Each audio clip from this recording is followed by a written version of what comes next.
when your family's opinions cost you your peace. Yeah, this one's going to land for a lot of us. Because there are times when the loudest voices in our lives aren't strangers on the internet, or they're not even our bosses or managers at work. They're our family. And their opinions, especially when money is involved, can cost you your inner peace and your peace of mind if you let them. This is Mark. This is Fierce Encouragement. And this is the podcast where we talk about how we can have more encouraging attitude towards ourselves and build the authentic lives that we really want to live. Now, I had a client whose in-laws had given them financial support during a really rough season.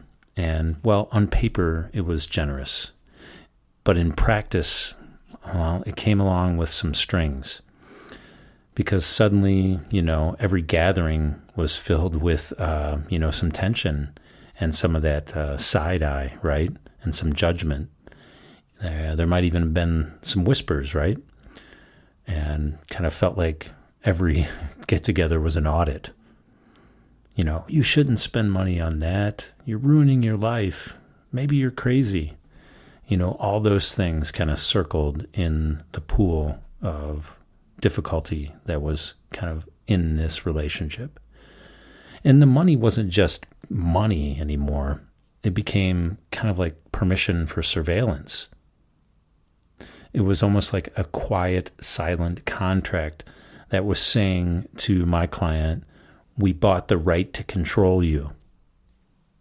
And honestly, it feels like an attack.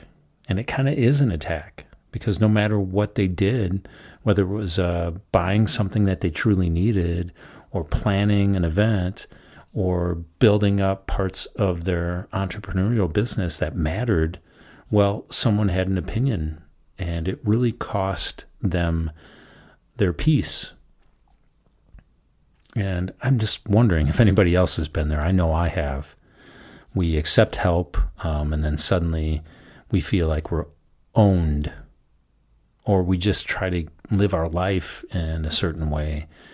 And then the people closest to us, the people we think that love us and care about us, well, it feels like they're judging us. But here's a shift. Here's an outlook or a mindset shift that you could practice, or we were working on. Q-tip. Quit taking it personally. Keep taking it seriously, though, but quit taking it personally. Because those family opinions, well, they really hurt and sting the most when we confuse them with the verdicts that we think or that we have on our own worth. But they're not verdicts. They're not judgments. It's just noise. They're projections. And they're actually echoes of somebody else's fears. So quit taking it personally. That's the first move. Other people's commentary says more about them than it does about you. And hey, that applies to me too as a coach. But here's a really important or key part of this. Keep taking your life seriously. Keep striving to make responsible decisions. Always keep your integrity intact. And don't let that BS noise push you into kind of a rebellion or collapsing in on yourself. Because honestly, we don't need others' approval. We do need to protect and honor our own inner peace and our own inner regulation. I'd like to offer this up as a couple ways to practice this. So here's how to train in this. 2 tools. Tool number one, Q-tip. Quit taking it personally. Q-T-I-P. I got that from another coach, luminary that I had a great session with. Because the criticism will come. I want you to picture yourself holding a Q-tip, smiling, and then whispering to yourself with that smile and smirk, Quit taking it personally. Just simply, memorably, lightheartedly, with laughter, it can help us break out of that trance that we fall in when that judgment or that critique or that audit comes in. Q-tip, quit taking it personally. Imagine yourself laughing and smiling and have that lightheartedness to it. So that's tool number one, is Q-tip. Tool number two I want to offer up is a boundary script. So when family or friends or even other business colleagues press in on you and start to offer up advice and it feels a little invasive, you do not need words that kind of confuse you. You do need words that are clear, respectful, and repeatable. Try this, for instance.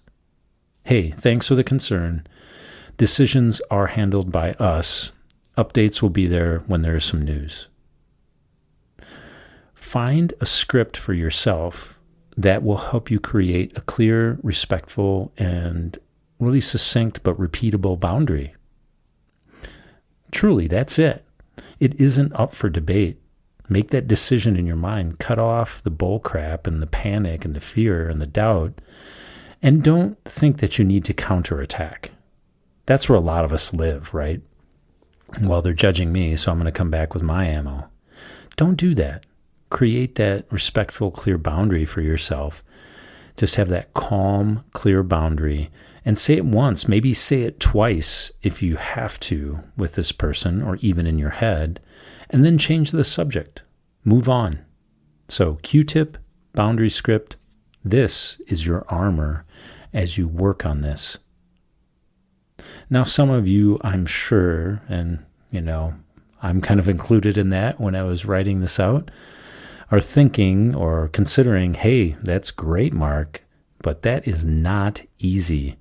My wife, my husband, my family, they will not back down. You don't understand them. They will not back down.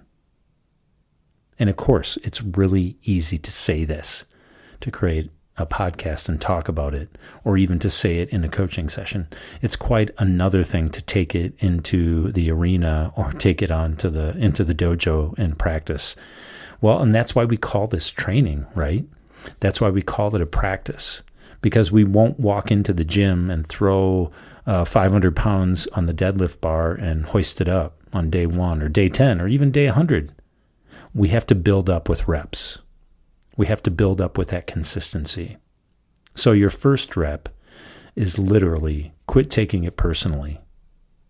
Your second rep is repeat your boundary script without adding emotion. And that third rep is leave the conversation if you need to. Walk away. Every rep is that step or that training towards your own inner peace. And listen, guarding your peace doesn't always mean rejecting your family. It does mean that you can refuse and set those boundaries to let their opinions hijack your nervous system. You can check that. We can love them. We can be respectful towards them. We can practice listening with an openness. And we can still guard that gate or that, the drawbridge of our inner castle. Every rep here is a step towards peace. So keep practicing Q-tip and read your script that helps you set the boundary, and then be willing to walk away if and when it's needed. This is your fierce encouragement for the week. So when the family commentary comes in or the friends come in with their own advice, well, Q-tip, quit taking it personally. And when your boundaries are crossed, use your script. Thanks for the concern. Decisions are handled by us. Updates will be there when there is some news. Thank you. And remember your closing line. Guard that gate. Man the drawbridge. Keep the love. That's really it. That's the balance that we seek. We need to protect our own peace, and we need to not harden our hearts while we're doing that. Now, if this episode landed for you, please share it with someone who's wrestling with that family pressure right now.